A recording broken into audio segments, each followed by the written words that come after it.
Hi, I'm Mike, owner of the In-Groove in Phoenix, Arizona. Today I'm going to do a review of a record, a jazz record specifically, that is Rufus Reid presents Caelan Cardello on Lame Records.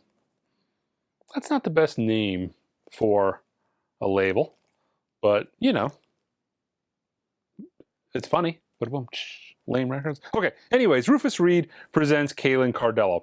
This is a piano and bass record. There's two musicians on this, Rufus Reid and Caelan Cardello, right? So that's what we're reviewing here. This is a record that was executively produced by Michael Fremer in the Tracking Angle, and it's kind of been his baby at this point. So who better to give you a nice, proper, honest to goodness review than Mike at the In-Groove of a Michael Fremer produced record? I can't think of anybody. I'm the guy. Anyways, okay, let's just go over the aesthetics of it as well. It's nice, you know, solid cover, tip-on jacket, press that QRP. Now, this was mastered by Bob Ludwig, but the vinyl was cut by Matt Luthans. Matt Luthans actually works at a few different places. I think he's got 3 gigs, but I know of at least 2. He works for Kevin Gray, and he does some cutting at Kevin Gray at Coherent. He also works for Chad Kassem. Let's see, so doing stuff at the Mastering Lab. Chad bought the Mastering Lab. And this particular record was done in conjunction with Chad at the Mastering Lab, you know, in Salina, Kansas. Pressed at QRP. Comes with a QRP sleeve. Let's see. So this particular record is a live record. So there's some great audiophile live records, but you don't typically associate audiophile and live in the same sentence. Although a lot of times it can happen. The Hugh Masekela Hope record that Analog Productions did is one of the best sounding records, studio or live, you'll ever hear. It just happens to be a live record, right? But this was recorded at the beginning of 2023 at the Clavier House. I think it's a piano store in New York. Yeah, New York Clavier House. I think it's like a piano store / performing arts center. I'm not sure. New York's a long way from here. But yeah. Let's see. So now, up front, and in all honesty, this is not my type of jazz record. I did a review earlier in the week where I talked about the Bill Evans and Jim Hall Undercurrent that Jackpot Records did. I typically like a lot of happening in my jazz records. I'm not a big fan of jazz vocals. I'm not a very big fan of melodic stuff. I veer more towards the hard bop, avant-garde, soul jazz type stuff. But this is oddly enjoyable, and it's oddly enjoyable because it's really good. The piano is played in a way that it's kind of keeps me focused and entertained. It's very enjoyable.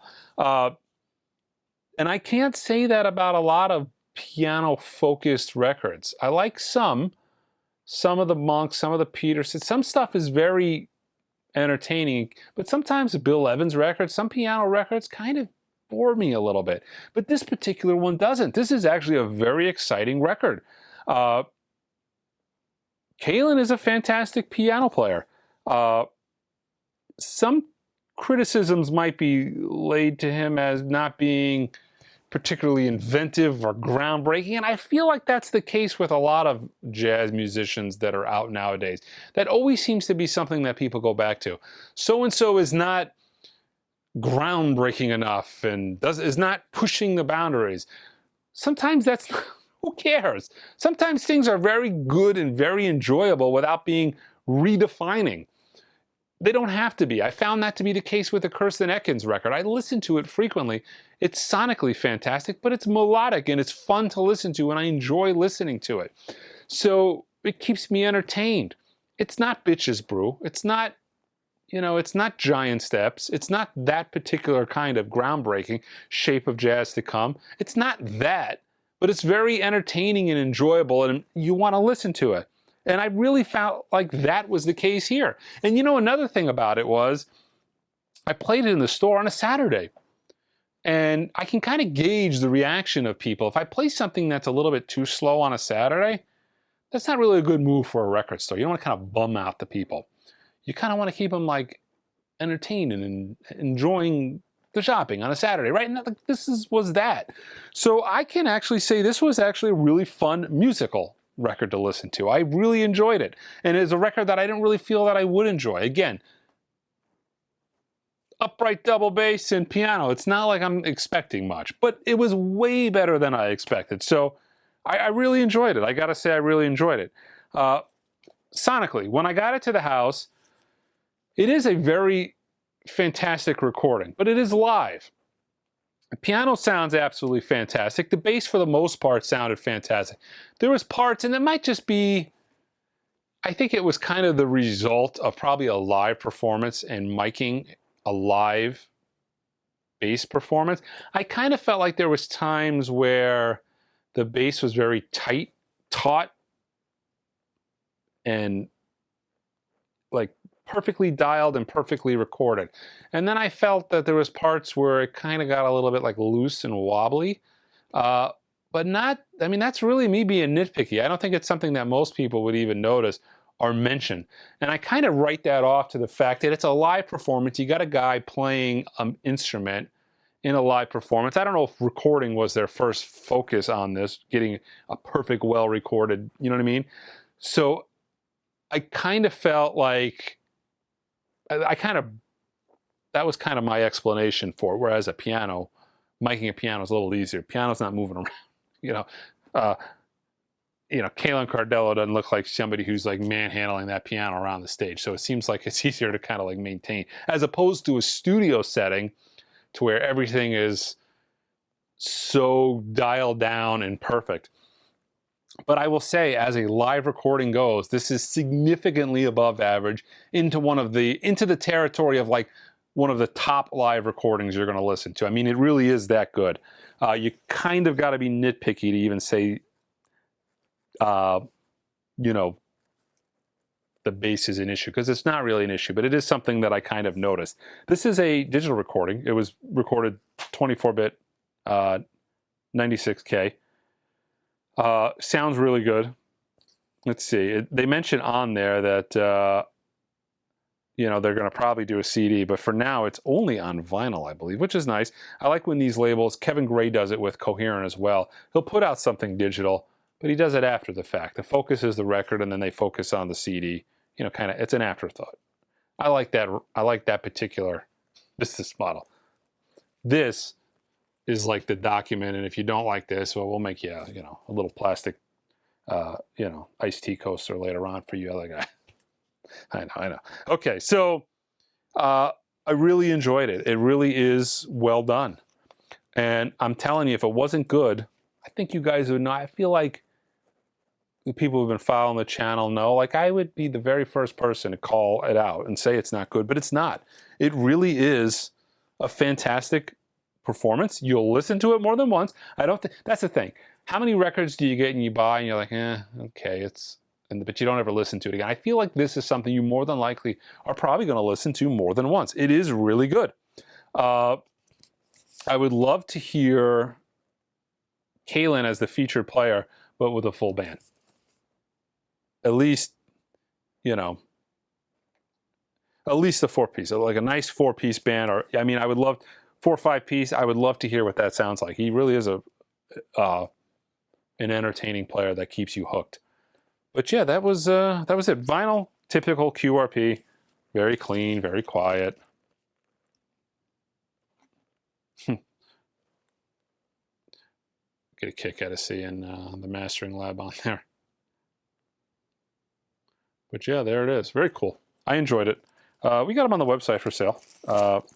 Oddly enough, so when I met, I went to Exponal last year and I talked to Michael Fremer. I happened to be